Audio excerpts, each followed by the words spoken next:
Headlines is presented by Calvo's Insurance, serving Guam for 80 years. Matson and the Adahi Tanu program. Cars Plus reminds you to put your phone down while driving. Distractions won't get you there. Heads Up Guam, IP&E, fueling excellence. McDonald's of Guam, I'm loving it, and King's Restaurant, located in Tamuning and Dedido. Always open, always local.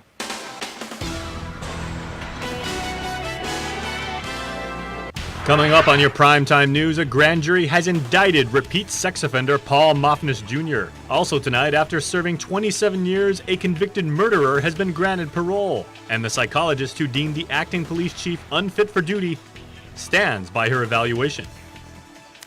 Good evening and Hafa day, everybody. Dr. Andrea Lighthizer said she stands by her psychological evaluation of police chief nominee Captain Steve Ignacio. That evaluation declared Ignacio unfit for duty. Chris Barnett has our top story. Dr. Andrea Lighthizer stands by her decision to rule Leon Guerrero Tenorio Chief of Police nominee Captain Steve Ignacio mentally unfit for duty. I completely stand by my work. I do it in keeping with how I was trained, and I follow the directives of our field. But something to keep in mind is that when we're asked to do a fitness for duty evaluation, we're just one piece of information. Another piece of information in Ignacio's committee report, a clean bill of health from Dr. Vince Akimoto.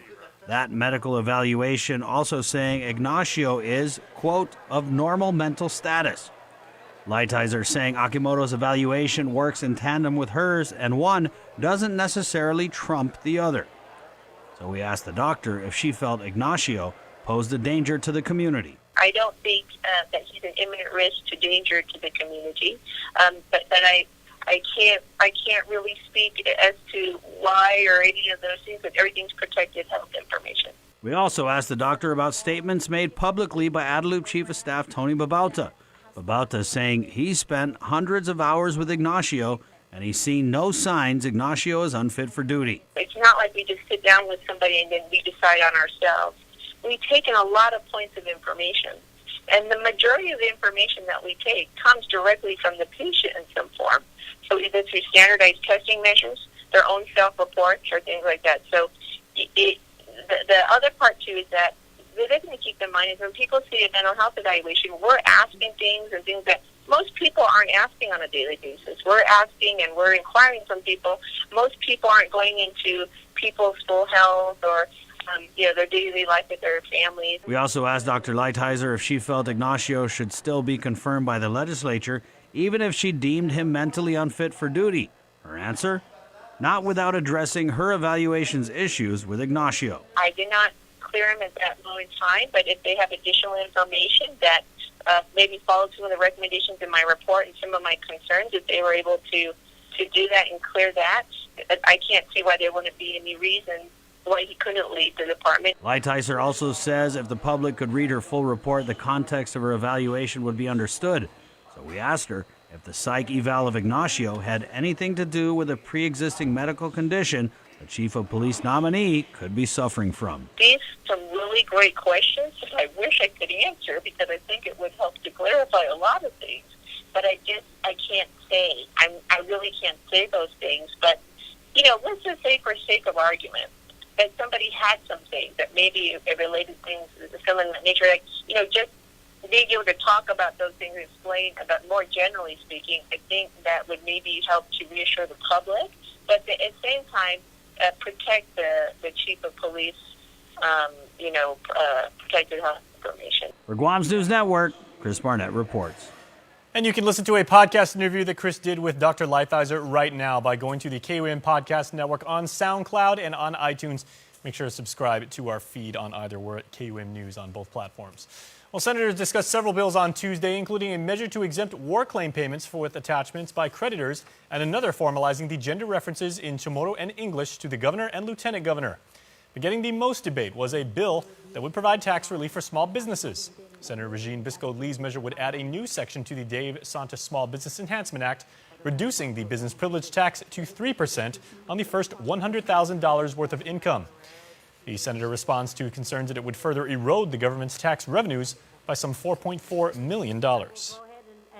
Simple economics tells us that when businesses have more money to spend, they do so in our economy generating more dollars and contributing more growth and more jobs.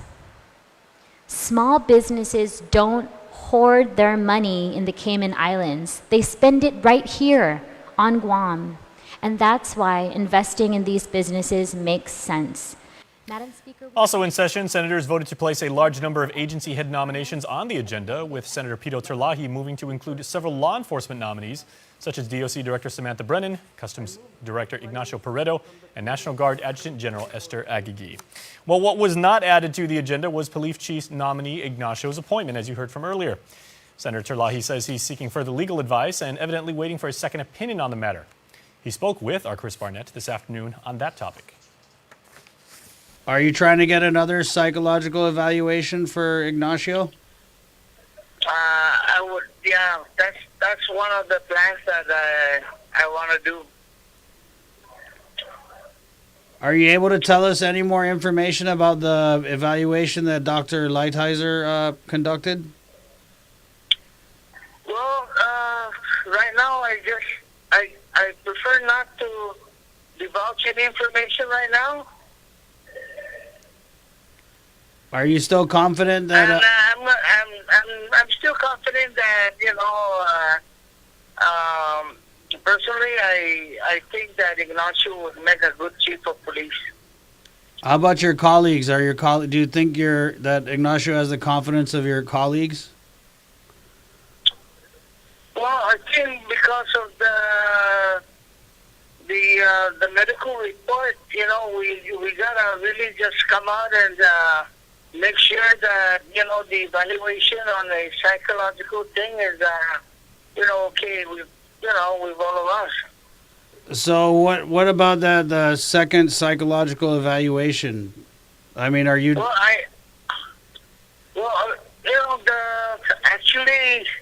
Actually, I'm waiting for another evaluation. A psychological one. Yeah, the psychological one. The senator tells KUAM News he's hoping to push forward with a nomination in the next couple of days. Meanwhile, we did request for an interview with the Leon Guerrero administration, but we have yet to receive a response. Well, a grand jury has indicted 53-year-old Paul Mofnis Jr. with the AG's office confirming a true bill was returned. The 53-year-old repeat sex offender was arrested over a week ago for kidnapping and raping a 10-year-old girl walking to a bus stop in Tamuning on April 11th. The Guam Parole Board granted him early discharge of his parole in July 2018. In May of 1999, Mofnis Jr. was sentenced to 27 years in prison for kidnapping and raping 4 teens. In the most recent case, he admitted that sexually assaulting female minors is an addiction he cannot resist. He's scheduled to appear in court for a preliminary hearing on Thursday. Elsewhere tonight, after serving 27 years of his combined 39-year sentence at the Department of Corrections, we have confirmed that just last week, the Guam Parole Board granted convicted murderer Francis A.C. Cruz parole after previously being denied it twice. His parole ends in April of 2022. Now, unless the board grants him early discharge, while Cruz's family appeared in person testifying in support of his parole at the board hearing, the victim's family opposed it. In July 1988, Cruz was driving his car when he saw his former girlfriend on a motorcycle with another man. Cruz chased them and slammed into the motorcycle. While the woman was pinned underneath the car, he crawled underneath it and shot and killed her. He was found guilty for murder as a first-degree felony, aggravated assault, and possession and use of a deadly weapon in the commission of a felony. He was sentenced to life with the possibility of parole, and it's also worth noting that back then, life sentence was 15 years. However, that was changed in the year 1998 to 25 years. Meanwhile, the governor announced that she has replaced Parole Board Chairman Michelle Hope Taitano, Chairperson Michelle Hope Taitano, with Frank Leon Guerrero. According to Adelup, Leon Guerrero is a veteran and graduate of the U.S. Naval Academy at Annapolis. He previously served on the Alcohol Beverage Control Board and was a longtime chairman of the Guam Special Olympics. The replaced board member Taitano has come under fire recently for her part in approving early parole for Paul Mofnis, who, as we just reported, was indicted, of course, as you just heard, for kidnapping and rape. Elsewhere tonight, one man has been placed on pretrial release on Saturday, and apparently he robbed someone that very afternoon. 28-year-old Marvin Horiano admitted to police that while at a hotel in Tumon, he asked a taxi driver for a ride, and when he told him to drop him at Wendy's in Upper Tumon, he allegedly pulled out a knife and demanded the victim give him his money. Police tracked him down on Sunday in Tamuning, and he not only had the victim's credit card, but also admitted to using it to buy cigarettes and gas. He said he did not use a knife, but a pen. Police found puncture wounds on the victim's neck, with Horiano charged with second-degree robbery, aggravated assault, terrorizing, and theft. And also tonight, GPD is finally able to release information about the recent cases of traffic-related fatalities because autopsies have finally been conducted. And let's start with the latest crash up in Jigo on April 17th, with police identifying the driver in that case who passed away as 21-year-old Ernie Orrit, who died as a result of a skull fracture. The death was determined to be accidental, with a total of 3 cars involved in that crash in Guam's northernmost village.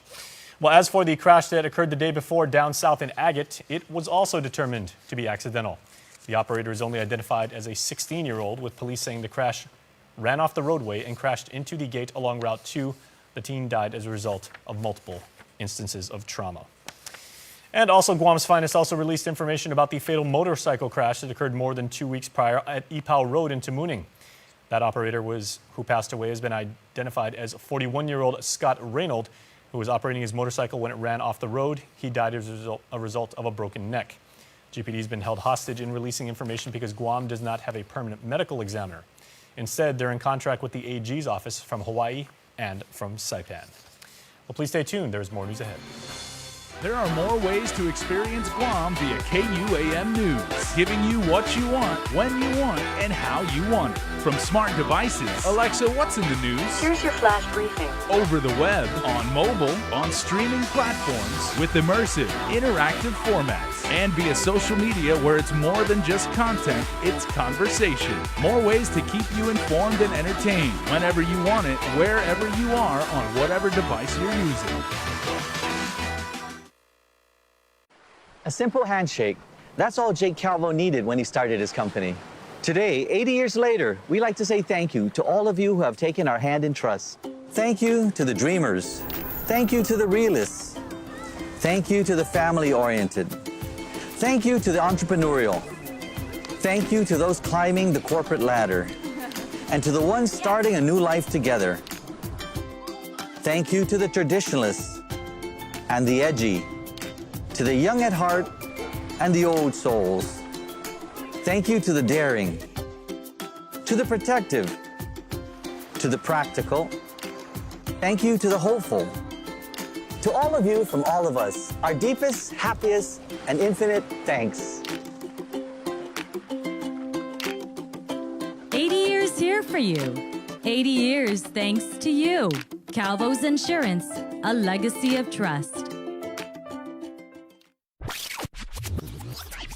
The next generation Galaxy has arrived. See it and believe it. The Infinity O display is the most innovative Galaxy screen yet. Capture the wider world. Take stunning photos with a 123-degree field of vision. Use your phone to charge other wireless charging devices. Don't just stand out, stand apart. Looking for a great deal on a new Chrysler, Dodge, Jeep, or Ram? Then get to Cars Plus in Mighty now for our spring sales event. Like a new Jeep Compass Sport, $166 per paycheck. Or a new Chrysler Pacifica LX, $220 per paycheck. Or save $8,500 on a new Ram 1500. How about a new Jeep Wrangler Sport? Only $274 per paycheck. Low 1.99% financing is available on approved credit. Save thousands during our spring sales event going on now at Cars Plus in Mighty. Cars Plus, driven by you. Get your life back and learn how to live sharper, leaner, longer, and better in 30 days or less. On Guam for 4 nights only, open to the public with free admission, 12 years and older. Life-changing seminars with Dr. David DeRose with co-presenter Sonia DeRose. 4 nights, 4 different topics, and it's free. April 22nd through the 25th, 6 p.m. at the Hilton Guam Resort and Spa. Space is limited. Seats are first come, first served basis.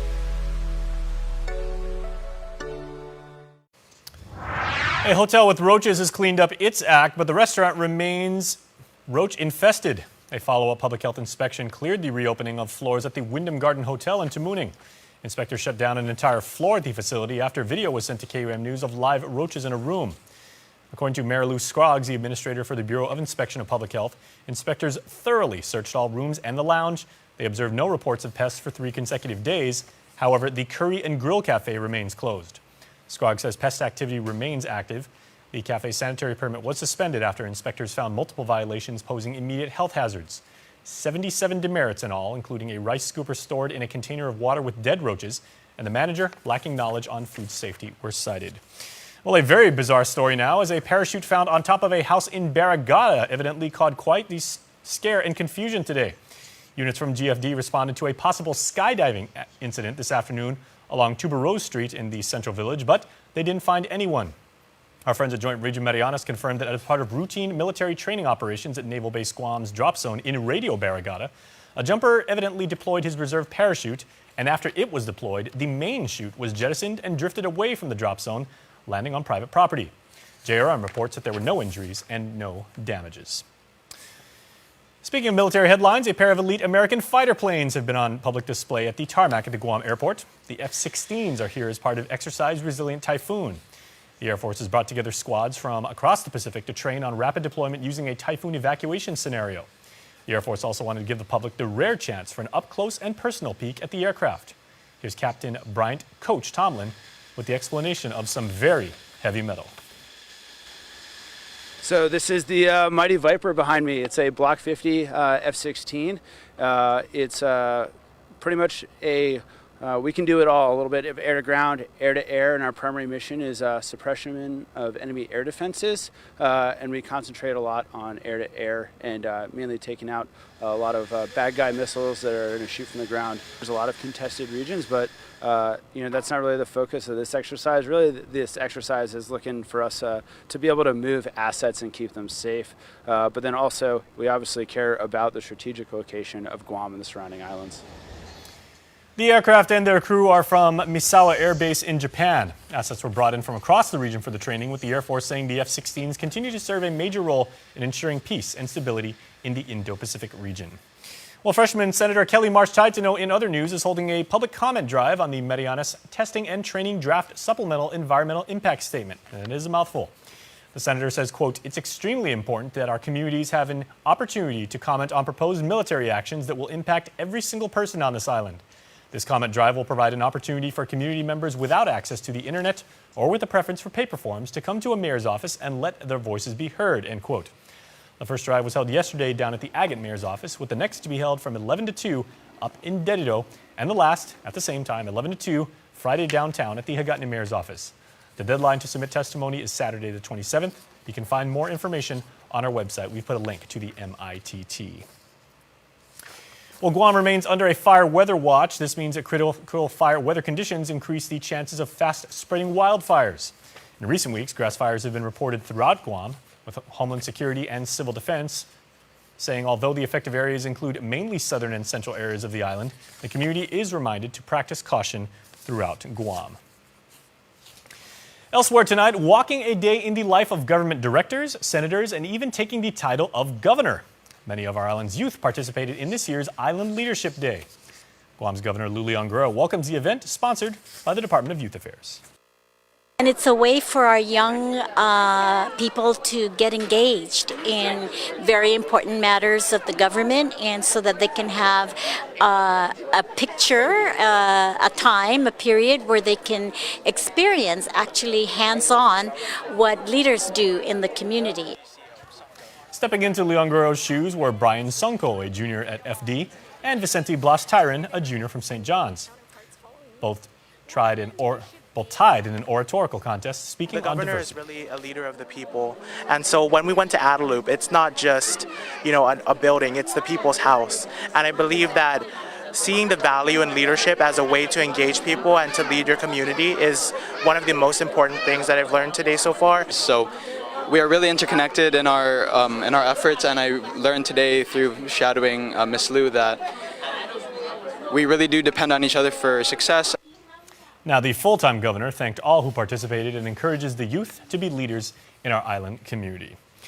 Now, a heads up to those who will be out and about on our island's roads, as GPD's Highway Patrol Division will conduct roving and stationary DUI enforcement from April 24th through May the 5th. All major roadways will be affected during stationary DUI checkpoints. Motorists are asked to expect delays and to please proceed with caution when entering a stationary DUI checkpoint, as officers will be on the road. GPD continues to remind the community to please designate a responsible sober driver if you choose to drink or partake in the use of recreational cannabis. Well, we have some quick headlines from up north. Here's our friends in Saipan. Half a day, Guam. Here's what's making news in the CNMI. Can you explain why it was timely and why it was a fast approach? We've been trying to do other appropriations. As you know, earlier, before my last term in the House, we passed a $1 million appropriation. That $1 million was supposed to carry whatever burden that we're going through now with the municipality. That didn't happen. Funds were not available at that time. According to Tinian Mayor Edwin Aldon, there is concern that funds will not be available for the month of May, when personnel and operations under the Tinian municipal government are to receive paychecks. With this passage and governor signing it into law, it will suffice enough to bring them to end of fiscal year. How much is it? I think 1 million. 1,098,000. And it's from the... And these are reappropriated from Public Laws 20-61. 20-61 was $1.7 million of divided into the 3 senatorial districts. This passage redirects that appropriation from Public Law 20-61 for the nearly 50 municipal employees and other operations such as Mayor staff and Tinian Gaming Commission staff and Tinian Municipal Treasury. And these funds will not only go for employment but also to consider our scholarships, our medical referral programs, our cancer programs, dog control, basically almost all of our municipal public programs. During today's Senate session, all 9 members vote in favor and House Bill 21-37 passes. The measure now heads to the office of Governor Ralph Torres for further review. So I respectfully also ask the AG to consider the urgency of this bill to be passed and analyzed or assessed by them so then it could move forward to the governor to sign off. Reporting for KSPN2 News, I'm Adriana Cotero. Watch these top stories and more at SaiPanTV.com. For KSPN2, I'm Adriana Cotero. Sports is next.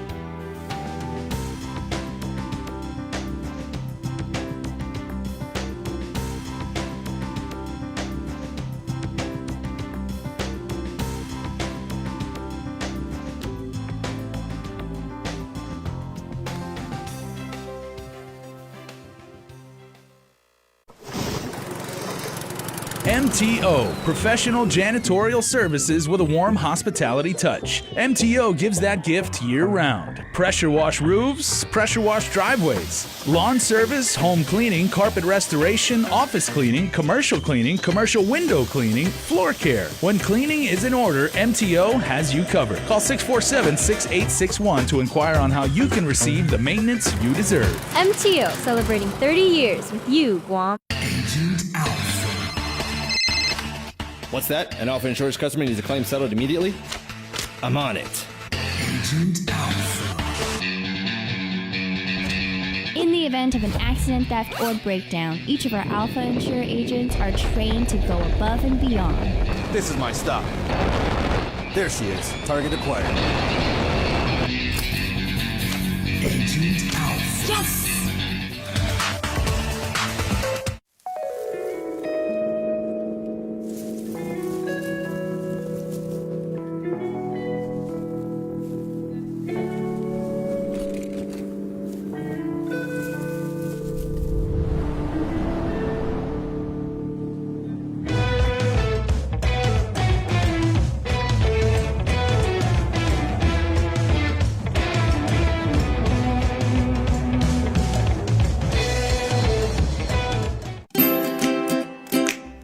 Autism Community Together of Guam is a support group for individuals with autism spectrum disorders and their families. We are a group of parents and caregivers who have children with autism spectrum disorders and understand the joys and challenges in raising them. To learn more about ACT or to join our family, call Joe Bloss at 687-1284. Send an email to autismcommunityguam@gmail.com or visit us at Autism Community Together on Facebook. KUAM Sports is presented by Triple J.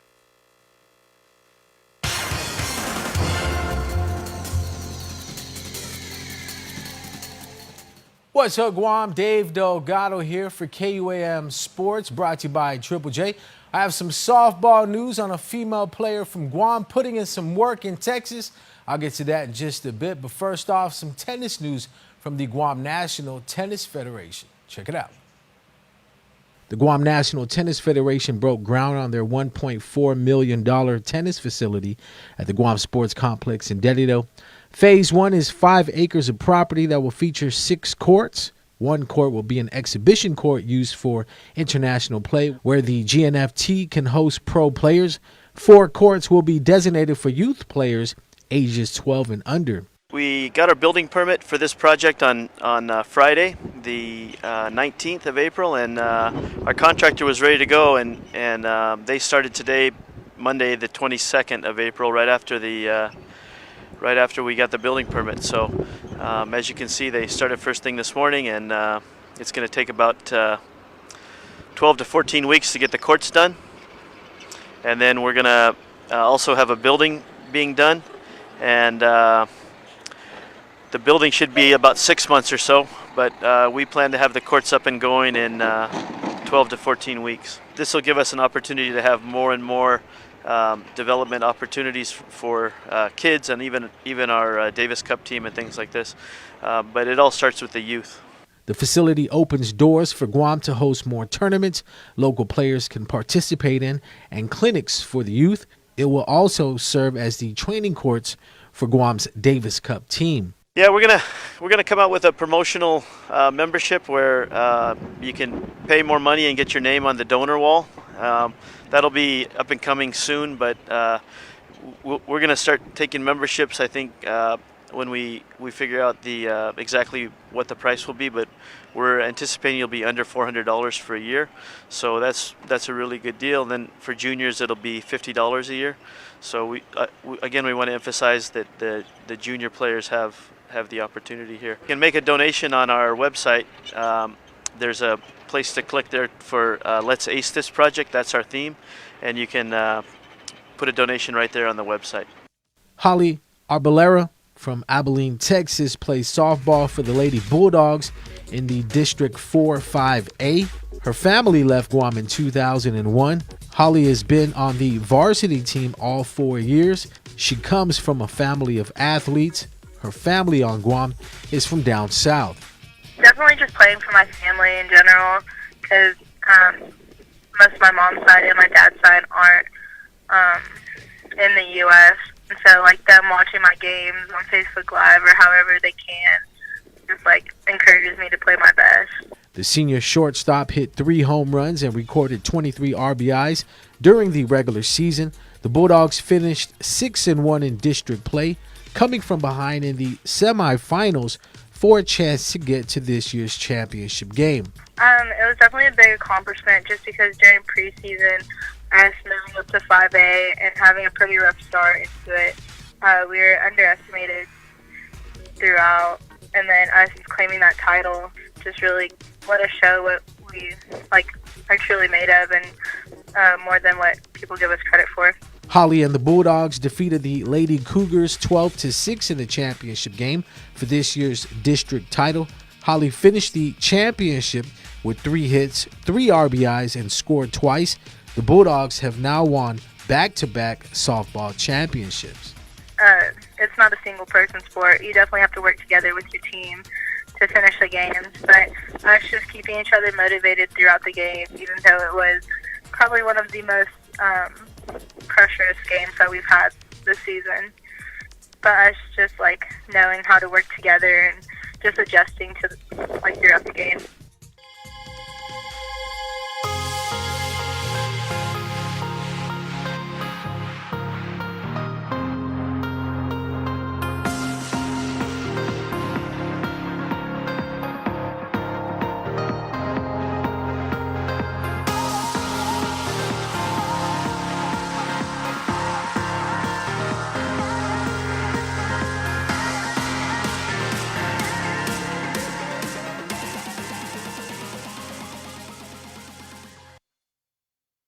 I started Bonita Baby in 2014. Starting a new business was very daunting, but I knew I had my family behind me.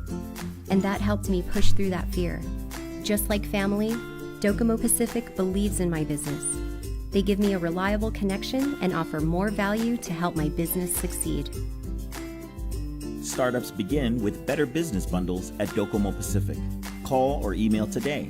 Bonita Baby plus Docomo Pacific. Better together. We are the Half Day Pledge Kids. What's the Half Day Pledge? It's a promise to share a half day spirit and to protect our culture. Like, say, and have